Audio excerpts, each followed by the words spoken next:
Liguem suas motosserras, porque o episódio 1 que estamos hypando aqui no canal há mais de 1 ano e 4 meses chegou. E foi simplesmente histórico. Hoje, o futuro é bacana, o futuro é supimpa, o futuro é pica. Porque ainda teremos mais 11 semanas de Chainsaw Man abençoando as nossas telas com o que há de mais profano, insano, caótico, tóxico e divertido no entretenimento. Esse é o episódio 1, o cachorro e a motosserra. Nos segundos iniciais do episódio, temos o Denji em primeira pessoa atravessando os becos sujos e escuros de Tóquio, fazendo o espectador sentir aquela claustrofobia aliada à respiração pesada dessa figura anônima que acabamos só tendo uma pista através da penumbra que decora a porta. A porta. A mão incerta do Denji se aproxima aos poucos da maçaneta, mas não é dessa vez que vamos sentir o metal frio. Parece algo deslocado até da linha do tempo do episódio, mas a impressão que fica é que eles querem que o espectador não esqueça dessa cena, mesmo que ela não tenha nada a ver. Quando chegamos no barraco do Denji, dá pra ver a atenção ao detalhe da equipe de animação com as partículas de poeira suspensas que podemos enxergar quando a luz do sol ilumina esse depósito abandonado que o nosso protagonista chama de domicílio. A ambientação também ficou fantástica. O anime nos leva de maneira bem inteligente e fluida ao coração do conflito de Chainsaw Man, que é a pobreza do Denji. Nós vemos as montanhas, a rua que ele tem que andar a pé para poder trabalhar, enquanto o rapaz lista as partes do corpo que vendeu por dinheiro. Algo completamente distópico, mas que é metaforicamente preciso para a realidade de tantas pessoas. Afinal, mesmo com todo o privilégio de não ter que dar literalmente um olho até a bola esquerda por dinheiro, a gente não tá trocando uma parte da nossa vida para poder sustentar? E para ilustrar a situação periclitante do nosso protagonista, eu acho que vale um pequeno quadro chamado Saldão do Denis. Vamos lá. Rim fresco, R$43 mil. Olho direito, R$10.500. Bola esquerda, R$3.600. Aniversário. Essa introdução mostra como o Denji vive quase que literalmente à margem da sociedade, em um barraco distante da civilização no meio das montanhas. Por essa distância física e social, ele não consegue desfrutar uma vida minimamente regular. Bom, nosso devedor insolvente dá uma piscadela pro Potita, que tá extremamente fofo no anime. Tipo, por sinal, como não se apaixonar por essas patinhas curtas e gordas batendo no asfalto, pelo latidinho fino, pela expressão completamente neutra que ele fica quando o Denji tá usando o modo motosserra. Tipo, tem certos personagens de anime que eu olho e penso, botaram um Pokémon genérico aí pra vender boneco. Mas o Pochita, eu só olho pra ele e penso, meu Deus, eu amo essa criatura, eu quero protegê-lo com a minha vida e talvez eu queira comprar uns bonecos. E falando em precisar de grana, nada paga melhor quem não tem diploma do que caçar demônios. O sorriso macabro do capiroto do tomate é muito interessante. Ficou difícil não lembrar de Jujutsu, que tem em diversos momentos seres do submundo com sorrisos mais do que arrepiantes. E o próprio diretor de animação é o mesmo de Jujutsu, então deu pra entender a paixão pela alegria dos demônios. E o que dizer dessa abertura? Eu fatalmente vou ter que fazer um vídeo inteiro porque a música é perfeita, as referências a cinema, que é a grande paixão do Fujimoto, todo o estilo que ela é feita, os tilts delicados, é uma explosão de personalidade e loucura que encapsula perfeitamente o que é Chainsaw Man. E de maneira linda, referenciando várias obras passadas do autor. Realmente é um trabalho de muita paixão que vai deixar pra trás uma abertura histórica e icônica, daquelas que vamos lembrar daqui a 20 anos como uma das grandes openings da história dos animes. E daí é hora de vender a carcaça cheia de beta-caroteno do demônio tomate. É bizarro, porque de 400 mil ienes, sobram só 1.800 no final pra ver o resto do mês. O que são mais ou menos uns R$65. Então a essa altura já entendemos que não tem mamata pro Denji. Mesmo arriscando a vida dele e vendendo os próprios órgãos, ele ainda tá em condições mais que precárias. Quando vemos os passos curtos do Potita, dá pra notar também como a cidade tem um tom sépia e sem graça. As cores parecem ser mais frias e planas. Isso conversa bastante com a realidade que eles vivem. E falando em Dogos, a cena com o Denji comendo cigarro por 100 ienes revela outro lado dele, que é como ele lida com a vida bizarra que leva. É um otimismo misturado com uma leve noção de que as coisas estão indo de mal a pior. Então a gente não tem momentos em que ele se lamenta profundamente pela terrível tragédia que vive. É mais uma aceitação apática junto a uma vontade de sonhar com algo melhor. E é marcante também que, com todo o papo de que ele simplesmente faz o que mandam, no final das contas ele acaba cuspindo o cigarro e comemorando mais 3 dias se mantendo, mesmo que com fatias de pão seco, com o seu cachorrinho motosserra. Já a próxima sequência no barraco é o que nos conecta ao passado trágico do Denji e seus maiores sonhos. Eu acho genial como o Fujimoto conseguiu entrelaçar essa vontade de um garoto de 16 anos de ter uma namoradinha com algo tão sutil e profundo, que é só o desejo de paz, carinho e amor. Claro que é um meme do teu tio, que chega na época da tua vida que tu tá mais feio, esquisito e fala, e aí, e as namoradinhas, hein? Mas ao mesmo tempo, a gente tá se deparando com essa história bizarra de um garoto abandonado que perdeu tanto o pai quanto a mãe muito novo, e desde então tem que se virar irá para conseguir criar qualquer simulacro de paz que consiga viver.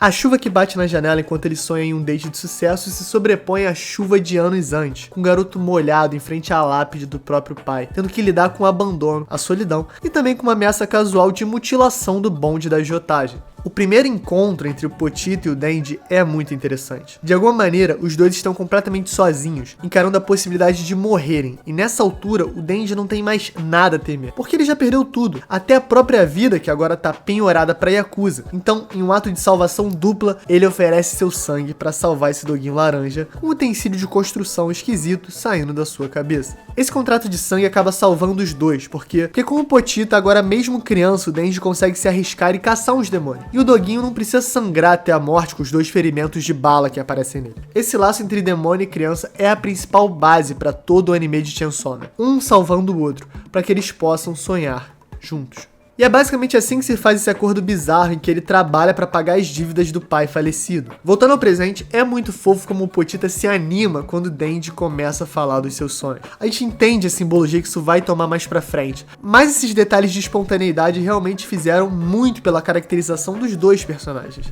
E como não tem tragédia que seja pouca, o Denji sai desse momento fofo e já começa a tossir sangue, aparentemente o mesmo sintoma que levou à morte da sua própria mãe. Nessa altura eu também já tava meio cético com a saúde dele, porque, né, ele vende alguns órgãos, vive caçando demônio e só come pão e água, então dá pra entender porque ele tá mais perto de morrer do que qualquer coisa. E cara, o latido de susto do Pochita é 10 de 10. Tô com vontade de trocar o barulho do meu zap por esse esse em pânico que ele faz.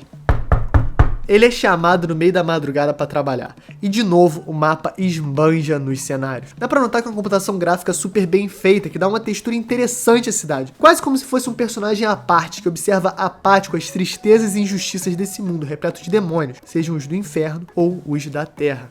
Nós acabamos parando em um armazém abandonado sob a luz do luar, e dá pra sentir o clima estranho que se instaura logo de cara. Um detalhe que me impressionou bastante foi a textura dos equipamentos de aço do armazém. Dá pra sentir como é um metal frio e sujo, e como toda a aura parece estar um pouco pesada, um pouco estranha. E o próprio Denji, ele vai perguntando sobre o tal demônio e a ansiedade cresce, a tensão aumenta. Isso deixa o espectador com a noção de que vai dar merda, vai dar merda, vai dar merda, vai dar merda, vai... E dá pra ver que o anime não vai ter um tom super leve, quando depois de tomar a espadada pelas costas, a gente não vê só o Denji tossindo sangue, mas o Pochita, irmão, o doguinho motosserra, tá cuspindo sangue. Tem um frame que tem a cara do Pochita que tá muito engraçado com a espada atravessando ele. Mas logo depois a gente tem o close da tosse e dá muita pena do bichinho. Atenção pra trilha sonora dessa cena que é perfeita. Conforme o discurso do demônio zumbi vai se desenrolando, a tensão cresce e os efeitos sonoros vão invadindo nossos ouvidos, como se fosse uma batida de coração que pode parar a qualquer segundo. E a perseguição em câmera lenta com os zumbis se arrastando e o Denji ferido é muito viva. Se vocês notarem, todos os zumbis têm seu próprio padrão de caminhada específico e dá pra perceber como a situação vai ficando completamente fora de controle muito rápido. É fantástico trocar da primeira para terceira pessoa durante a fuga, porque dá pra sentir de vários ângulos o pânico, e é bem realista como o Denji não consegue simplesmente sair correndo, mesmo que ele tenha tido um ferimento que pra shonen é só uma terça-feira comum, né? Bom, foi letal o suficiente para vermos impotentes um zumbi o alcançar e passar-lhe a faca nas costas. E depois que o Denji cai, as facadas são muito brutais. O contraste entre a porta de saída e a realidade de ter seu corpo dilacerado só cresce quando vemos um shot do alto, com a curta distância entre os elementos, contrastando também com a cabeçada de zumbis que querem dar uma lambida de faca no nosso protagonista. E esse é o fim dele. O Denji genuinamente morre nessa altura. E, exatamente como o diabo mandou, sob a luz do luar encontra-se ele mutilado em uma lixeira. Mas eis que um fino córrego de sangue escorre e chega à boca do Pochita, nos jogando para um flashback que vai marcar toda a história de Chainsaw Man. No mundo dos sonhos temos uma troca linda, onde ele reflete o estado da vida dele, e como seu maior sonho no final das contas é que o Pochita possa viver e morrer de maneira tranquila. É triste porque o Denji já assume que para ele não tem mais jeito, mas o seu amor pelo Pochita, com uma pitadinha de projeção, né, faz com que seu maior sonho seja uma vida normal pro doguinho motosserra que o acompanha, sem medo da Yakuza, de outros caçadores de demônio ou da fome que assola a dupla. Esse sentimento altruísta é o combustível da relação que fecha o mais importante contrato da série. Depois de uma cena super bem animada com as correntes da motosserra reunindo o corpo de Denji de dentro da lixeira, nós vamos para uma sequência que tá acontecendo meio que no mundo dos sonhos durante a fusão dos dois. O Pochita fala, é uma voz fofinha para um contrato fofinho. O Pochita vai ser o coração do Denji em troca de poder ver os sonhos do protagonista. Os sonhos.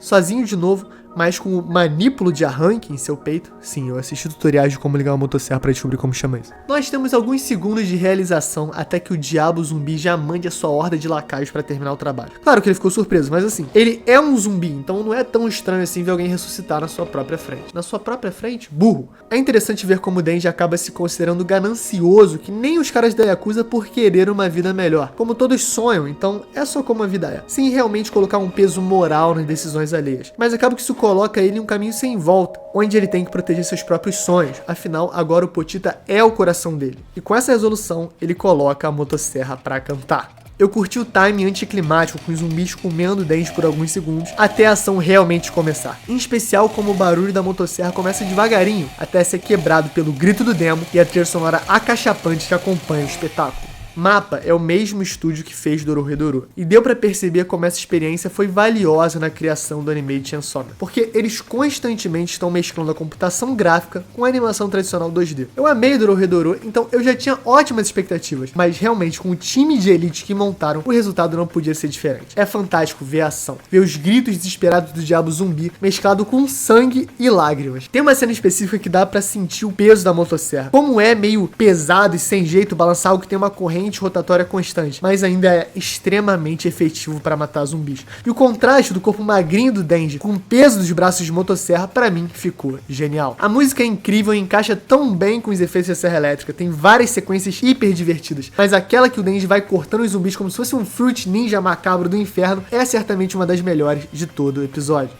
A sonorização, inclusive, é perfeita. Quando o Denji chega no diabo zumbi e começa a destruir a carne apodrecida, podemos ouvir o motor acelerando e a resistência que a serra encontra ficando cada vez menor conforme ele destrói o demônio à sua frente. É muito doido pensar que eles realmente tiveram cuidado de diferenciar os sons entre os momentos de contato da serra e o que ela tá suspensa no ar. Igualzinho na vida real. Parabéns, seu Mappa. Mandou muito. E claro, o ápice da escrita do Fujimoto é o Denji completamente hypado por poder matar todos os zumbis da Yakuza pra tirar o seu nome do Serasa. Simplesmente cinema, Kino, sétima arte, é o anime, todos sabemos, uma cena de ação digna do primeiro episódio de Chainsaw Man. Mas calma, que não acabou ainda. Junto ao amanhecer, um carro executivo preto com 3 agentes chega no armazém. E é ela, a Makima.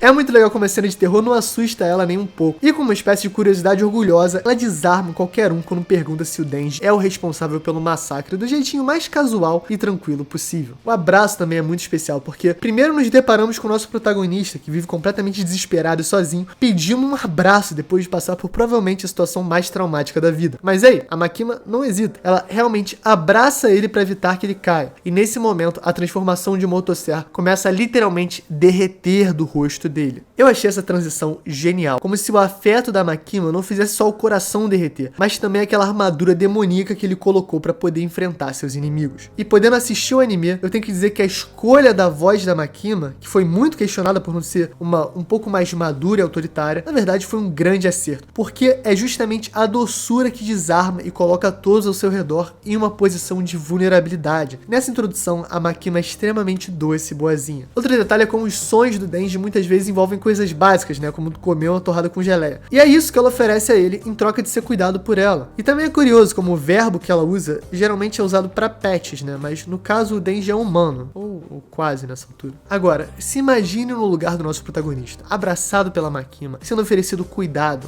abrigo e um belo café da manhã. Não tem como discordar.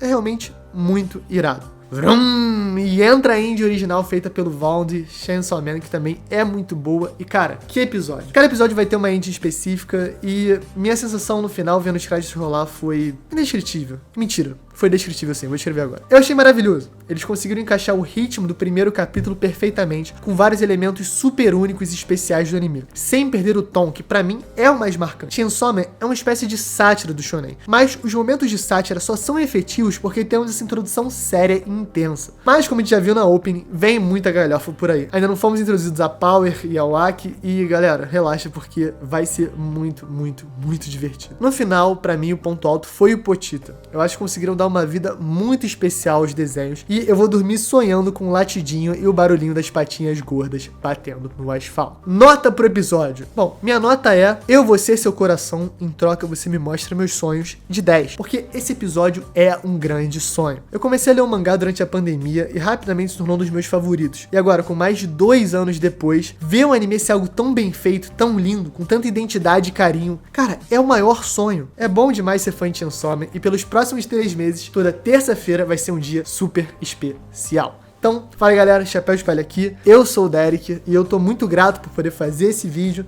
Comenta alguma coisa, dá o like, ajuda o algoritmo, compartilha, manda pra algum amigo, manda pra alguém que você conhece, mostra pra quem você puder o primeiro episódio de Chainsaw Man, cara, a gente tá junto agora no início. Então, eu tô muito animado pra do início poder comentar tudo com vocês. Então, galera, esse foi o vídeo, comenta aí o que você achou, se puder ajudar, muito, muito, muito obrigado. E é isso, galera. Valeu!